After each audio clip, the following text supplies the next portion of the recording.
Welcome to Halftime, a show dedicated to equipping and inspiring people to accomplish what God has prepared them for. I'm Doug Piper, and I'm a Halftime alumni, and these webinars are part of my Halftime journey.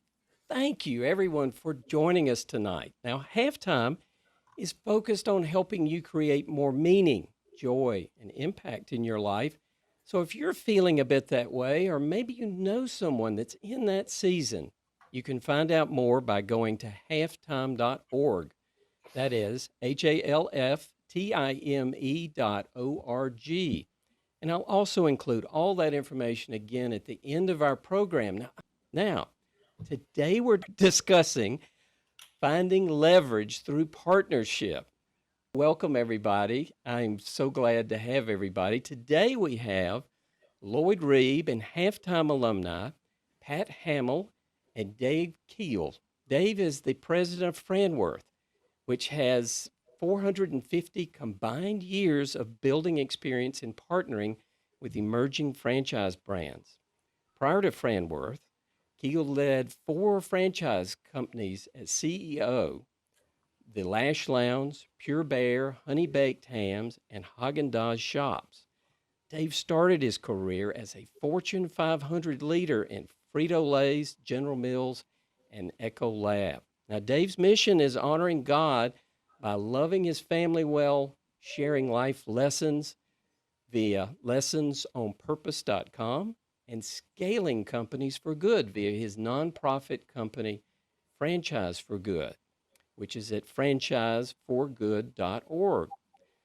Now, Pat's mission is and purpose is to joyfully bless those souls less fortunate in the areas of education, affordable housing, and job creation. And in 1997, Pat founded the Build Strong Foundation that serves as his philanthropic enterprise for doing good.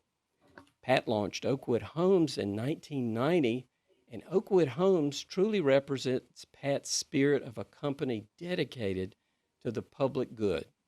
In July of 2017, Pat sold Oakwood Homes to Berkshire Hathaway.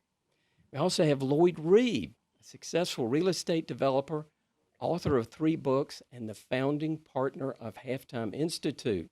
Welcome, everybody. I hope everyone is well. Now, Lloyd, on this topic, now, honestly, I have a few personal perspectives here. When I hear leverage, that has a negative connotation to me, maybe like a business that's pretty heavily in debt. And also, not everybody wants to grow something that's huge and growing fast. So, do you mind clarifying what exactly is meant by leveraging through partnering?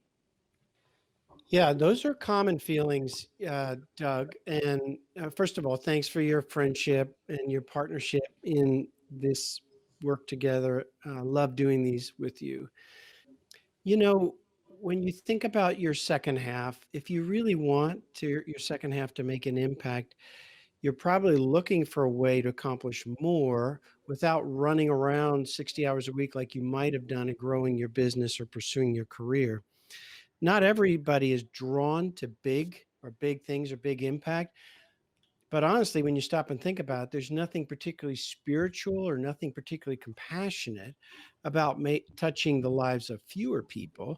If you could do it, if you could help more people with the same amount of effort. And that's what leverage is all about in this context. Thousands of years ago, if you wanted to move a big rock, you needed a long stick and a leverage point in order to move more with less effort than you could do all with by yourself without the stick. And so if you want your next season to maximize your impact, then you're probably going to be looking for leverage. And leverage in this context is a multiplier of your time and effort. And partnering is just one important way to do that. You can gain leverage through platforms, through processes, through people. In this case, it's partnering. And that's what we want to try to unpack together today with Pat and Dave. You know, Jesus talked about our lives could potentially be the soil that produced 30, 60, or 100 fold. In other words, that he was challenging us to choose to be a life that produced multiples of the effort that we put out, and of what God planted in us. So people with a heart for what you're doing. When I think about partnering, I look for people who have a heart for what you're working on, that have complementary skills that would be accretive to the efforts that you're bringing, that have expertise and resources that are helpful. I think in terms of a sequence from character, competency, and chemistry. Does this person have character? You don't want to necessarily partner with somebody that's got great skills that are complementary to yours, but not good character. And then, are they competent in the areas that I need? And then lastly, does it bring more joy? Is there good chemistry with us? So, Pat, you've led a world class building organization and you've used it as a platform. I love the way you use your business, Pat, as a platform for good. And Dave, you have built this layers of expertise in franchise, and you're using that at Franchise for Good, but also Franworth, the for-profit piece of what you do. I had the privilege of being on this journey with both of you. And so as I looked over your shoulder, I could see, gosh, if these two guys got together, it'd be like 1 + 1 = 25, right? So Pat, I want you to start with kind of with where you are, and take a minute, if you would, and share with us a little bit about your background, your company, which we're all intrigued by, your mission statement. Give us a little color commentary on that. And then the opportunity that you've seen to create living wage jobs for people that maybe wouldn't benefit from a 4-year college degree. Thank you, Lloyd, and thanks everyone that's on board here with this call. This has been obviously a real joy for me. And we founded Oakwood.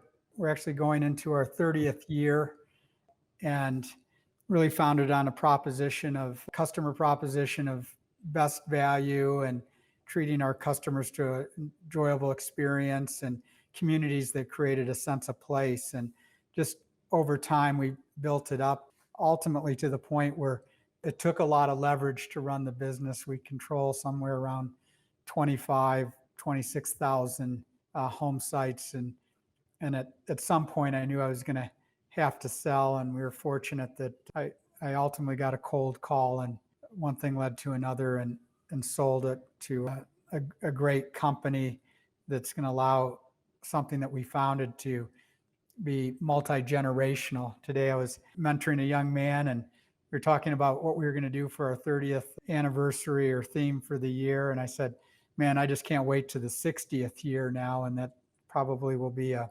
reality. But anyway, Oakwood, we operate mainly, we build large master plan communities in the Front Range of Colorado as well as Utah.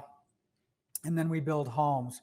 We manufacture. We have 2 operating plants, and we're vertically integrated with somewhere around 7 different companies, and our revenues will be right around 700 million. When we went into COVID this year, I thought, oh my gosh, this will be 2008 all over again. We were investment grade rated, and I almost went bankrupt. I had everything for sale, including my dog Turner, to survive through the financial crisis. And we've been really blessed through this last crisis with unprecedented unemployment. We have sold and are having one of our best years in the history of the company. And who would have thought it? 4 years ago, but shifting gears, this isn't about Oakwood, but it's really about kind of not only our industry, but also somewhat about the social unjust that's going through our country today. It's about run through our country that everybody needed to have a college degree to be somebody. And then the one thing that, even though we talk about full employment that we've had, let's say pre-COVID, I will tell you that we have extreme underemployed people throughout our country. And it was approximately 4 or 5 years ago, we started a home building academy, and it occupies about 35,000 square feet. And we have 14 or 15 full-time people that run the academy. We do it through our foundation. And we take people that are underemployed in fast food, and literally in 8 weeks, we can move them from a $12 an hour job to a $20 an hour job. I mean, there's lots of things that go into it, but it's, you never forget a face when someone gets gets a job. We did a boot camp today, and I heard where we had lots of trade contractors and people there seeing our students in action. A little pop up out on one of the job sites in Denver, and we placed 4 people just today. And so, kind of as part of my halftime journey, really trying to find significance and mission in my life, which had definitely stalled. This academy is one of the things that we were doing, and I was getting a certain amount of joy of it, and I was actually perfectly content to make it the best thing ever, but not expand it. In fact, if anybody wanted to copy it, we were glad to share, which we've done many times over. We, through some of my peers, said, Pat, this is a big idea. And then, one thing led to another, and some of Lloyd's prodding. We've now created a goal: is how do we create 1 million jobs over the next few years? And next week we launch the Build Strong Academy nationwide, and we've got interest from a bunch of cities, but we're going to go through a process over the next 10 years, is really to figure out how we can not only provide jobs in our industry, in the housing construction industry, but really take people and, young people have a choice in life. And it's not just people coming out of high school, but do you want to go to college and end up with a debt of, $100,000, or could we teach you to be a plumber? And, if you mind your P's and Q's, you could end up with $100,000 and really do something quite significant. Or even starting a program in 2021 where we're going to teach not only our alumni, but other people working in the industry to how do they start their own business and get more leverage from that. So the leverage concept is really great. What we're really trying to do now is find 500 Pat Hamills out there, and if anybody that's on this call is interested, we would love to chat with you and figure out how you could do something like this in your market. It takes local sponsorship, and that's how we're leveraging it. We're leveraging it not only with local partners and associations and national associations like the Home Builders Institute that provides our curriculum, but David and I, who's going to talk in a second as soon as I shut up, is he knows how to scale businesses. And how do you take something that's a good concept or a concept and make it great, and figure out how we can make it easy to expand, both either on a large scale or a small scale, basis. So that's kind of our mission, which is, how do we create 1 million jobs and really benefit joyfully young people. But we do not discriminate. We've had homeless people come through our academy, former felons. We work in public schools, but the real joy is taking somebody that's underemployed and moving them, to where they can literally get a higher paying job. They have to have the aptitude and some skill sets, but literally in 8 weeks, we can get them one of our boot camp programs, get them a higher paying job. And by the way, the need is unbelievable. There's probably 1 million. We probably have the opportunity to, obviously we can't do it by ourselves, but there's 1 million job openings in the housing industry a year. And our industry's just done a poor job of marketing really great careers that you can have. So it was very moving for me just to spend an afternoon moseying around the academy. I mean, there were veterans in there getting redeployed. And what I love about your heart, Pat, is while you're thinking about big numbers, you're really drawn to the person, the individual person. I remember you telling me about picking up a young man on the side of the highway who was taking trains and hitchhiking and finding his way to the academy. He had the Build Strong T-shirt on, and so you pulled over, picked him off. He'd crossed a highway, gotten across like a median, and so you asked him, what are you doing? Where are you going? Of course, he didn't know who you were, and he told you that he had to spend 45 minutes getting to the academy, but he really wants it. And I know that you've been working on finding a better location that's close to transit to meet his needs. It's the same kind of attention to detail that I see you doing when it comes to understanding the customers for the homes that you sell. So, Dave, now you've spent a whole career figuring out how to take good ideas, make them replicable, and then just spread them around the world. And, when you came to the Halftime Institute, I don't know if you had in mind this kind of fun that you could have No, teaming up with guys like Pat no. and bring everything you've got. And when I went to see your office, I love that it's filled with young, smart people. They're smarter than you and me. No They doubt. just need mentoring, loving, encouraging, and they love this stuff, right? They do. They do. Yeah. And back to my mission. I mean, halftime was instrumental in me figuring out what I wanted to do. I mean, the way we went through it, was very much going and looking at our core. What are we good at? And then creating some time, to actually think about it, and then visioning. And, for me, the mission, as Doug read, for me, it's honoring God by loving my family well. So I've been married 32 years, I have 3 great kids. Life lessons, my kids tease me all the time because I'm always using opportunities for teaching life lessons. And now with your help and Halftime's help, I've turned that into something. And then the most exciting one is I took a career that, first half was in Fortune 500 world. And I always found myself looking for the most entrepreneurial thing in a business. I'd find the business that most interested me. A big company like Ecolab, I went and found the healthcare division that looked like it would be the most fun. So I always had this entrepreneurial spirit, and then got a chance to go do it. I stepped out and got to go lead some companies as CEO of franchise companies. So really got equipped by leading 4 of those through, difficult periods, places like Honey Baked Ham, or, which was really going through a major transition, or Pure Bar, which had a couple of years of negative sales and we turned it around. So, I really got equipped in learning how to scale. I'm an industrial engineer by training, and, learn some of those tools, but we're able to then apply those in the franchise setting. So yeah, I found my people in Ann Arbor. I had left Pure Bar and was looking for my next thing, and used that time I found my people here right in Ann Arbor, Michigan. I found my franchise people, and you're right, they're way smarter than me and eager and love this stuff. And then the halftime journey really helped me go put these things together to say, how am I wired? What am I good at? And really a lot about leverage. How can I go leverage this thing? So I thought maybe it was going to be leading a nonprofit.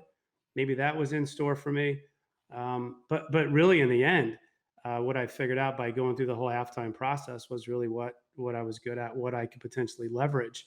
And then this idea of franchise for good came to me. I knew enough about franchising. It always worked on the for-profit side. So it's a cool model. I mean, if you think about some of the most famous businesses that McDonald's, Marriott, I mean, these are businesses that are franchise models.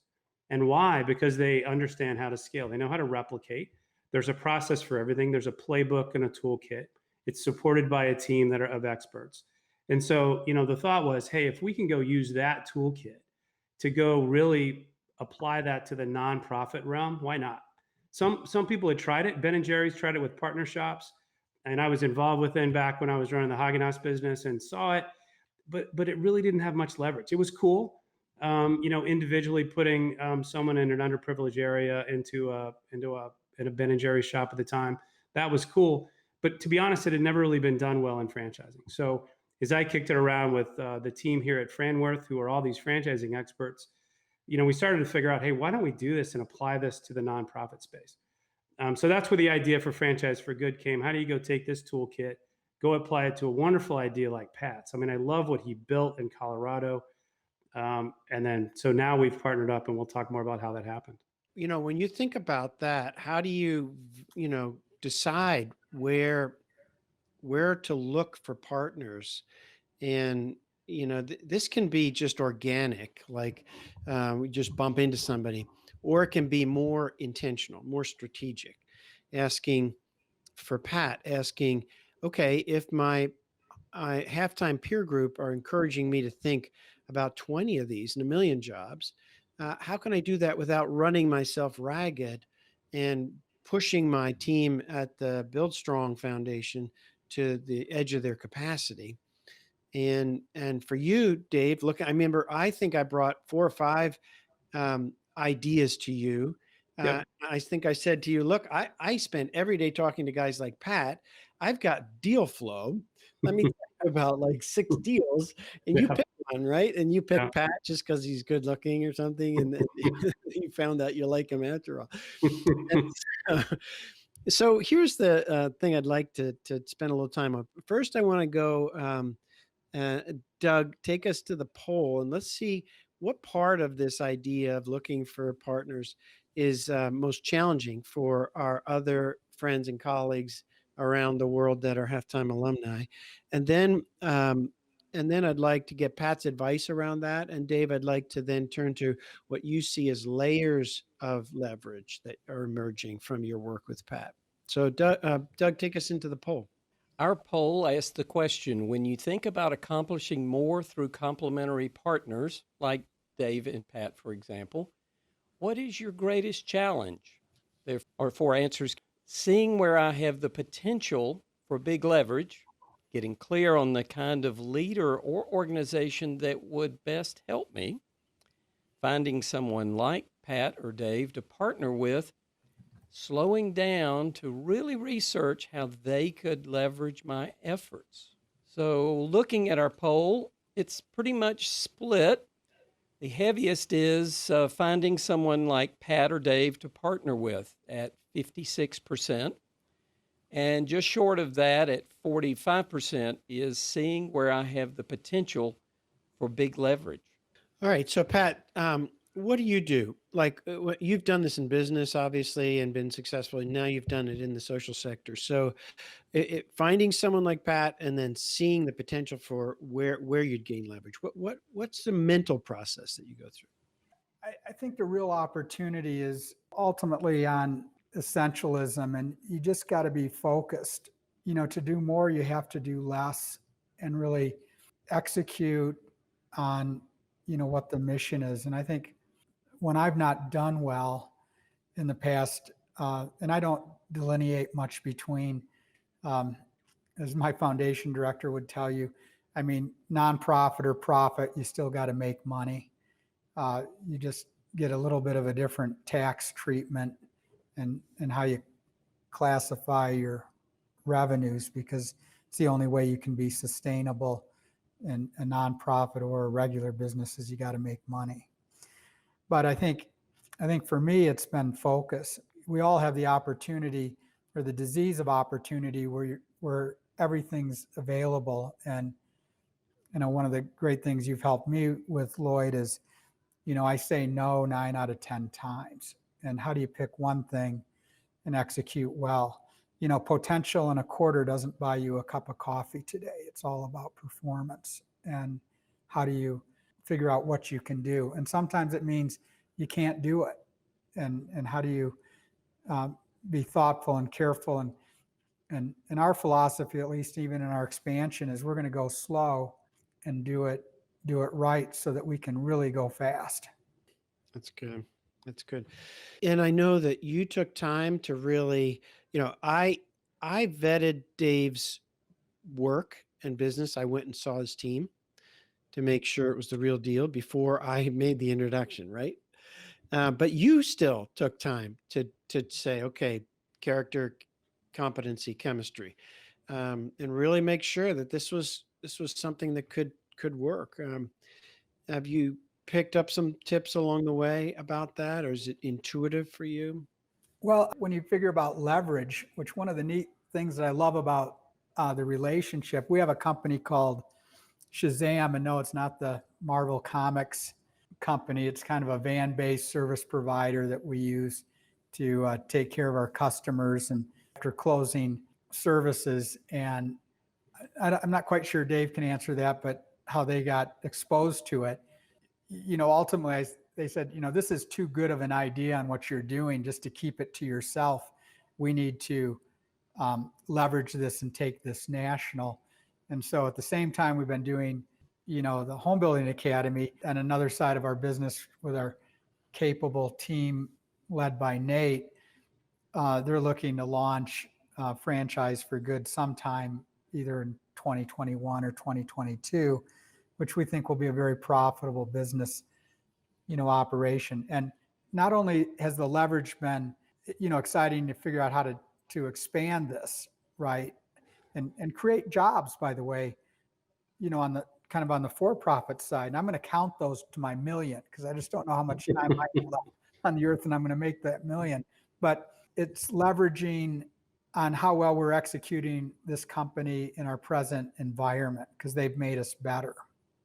I mean, our leader that heads this, who's a pretty confident guy and has told me on numerous occasions it's going to make us better. So that's a pretty neat deal.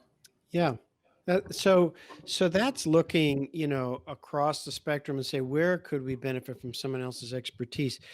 Dave, before we move to the Q&A, what do you see in terms of this idea of partnering for leverage? How do you how did you decide to do the Build Strong instead of the other ideas I floated across your pathway? Yeah. And what are the layers that you're seeing of benefit?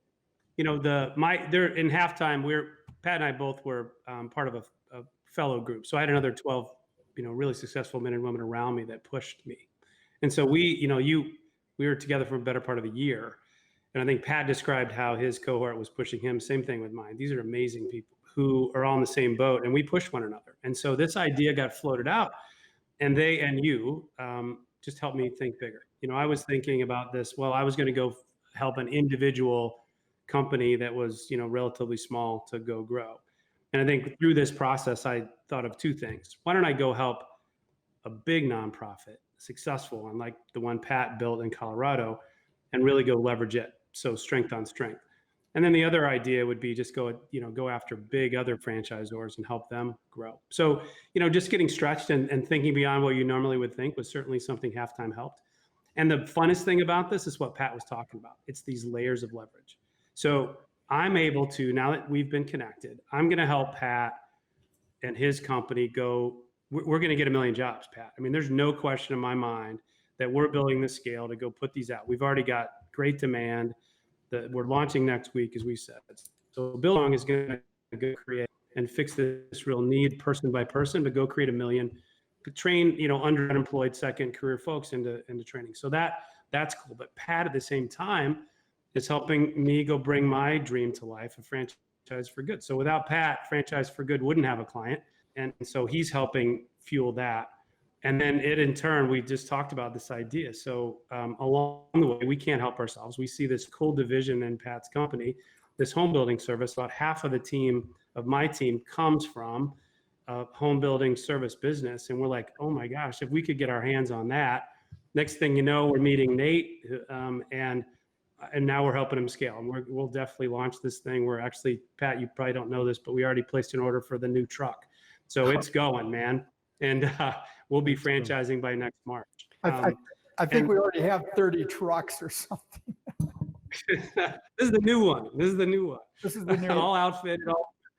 And then, and then other people on Pat's team, we met. Pat is so gracious, invited, me into his home, and I met his leadership team, and I hit it off with a number of folks who are all, helping us leverage. And then the other one that I love is Pat and I are thinking about the same thing. Franchising is all about putting people in business, wrapping a system around people to help them understand how to run their own business and achieve that dream. And so Pat mentioned this entrepreneur program. I know we'll pull that together. And that again is a whole nother layer of leverage. So not only are we going to be training people and getting them jobs through Build Strong Academy, but we're going to be training entrepreneurs to go open their own business, who in turn will be able to go hire more people. So think about those layers on Pat's business, on ours, on both of our for-profit sides of our business, and then all the individual impacts. It just the layers keep building. So each of you that are listening to Pat and Dave's story, we want you to know that we want to help you make these kinds of connections, to build the kind of partnerships it takes to leverage your work. And Doug, as we wrap up this first part, if you wouldn't mind, I know you have three, you and I have worked on this a bit. You have 3 specific next steps you recommend for folks. So share those and then lead us into some of the questions.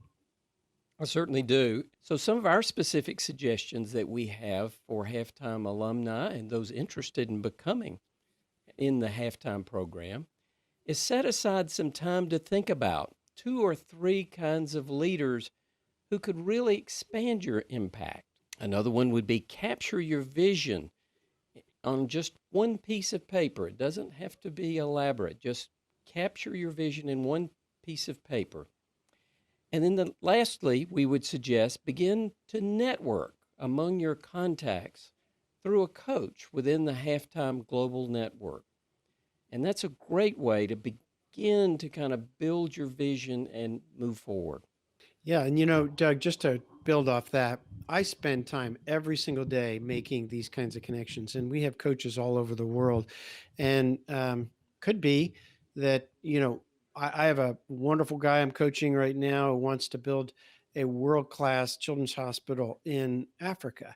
Well, we have people that have done amazing things in hospitals in Southeast Asia and other parts of the world that might have great best practices they can share with him. And so we're making the connections this week. So lean on the Halftime Network because that's what it's there for. Well, thank you, Pat and Dave, for what you're doing. The joy you're having together is contagious. I know you have great teams behind you. It's not just the two of you, and you haven't had a chance to really highlight those folks. But we're going to send everybody links to the Build Strong Foundation, the Academy, and also to the Franchise for Good. And if you want to reach out to those guys both directly, we're going to give you contact info. If you need help getting connected, if you've got an idea you're working on that you think could be tested, could be vetted, could be franchised around the country or around your country, then reach out to us. If you're not clear on your purpose, then that's what the Halftime Institute's for, is to try to help you, gain clarity. As we like to say, get clear, get free, and get going. So, Doug, thank you for your friendship, your partnership. I mean, you and I, this is what we do, right? We leverage each other's strengths and have way too much fun at the same time doing it. It really is. And I want to remind everybody if you want to get in touch with Halftime, again, the website is halftime.org. So, again, we appreciate everybody's time. Dave and Pat and Lloyd, thank you so much for taking so much time with us and preparing such an informative program. Looking here in our chat, Aaron says it was a very informational presentation. Chris says thanks. Good challenge to think about. I like the way Chris puts that. And we've got folks from all over. So, and Jim Wu adds fantastic sharing. But again, we thank you for spending a few minutes with us tonight. We value your time. We thank you for doing that. We have more of these. We have at least about one or two per month. So we'll look forward to seeing you again. So with that, I think it's a good evening, everybody. Thank you. Thank you. Yeah. Cheers. Blessings. Yeah. Yeah. Bye-bye. Take care.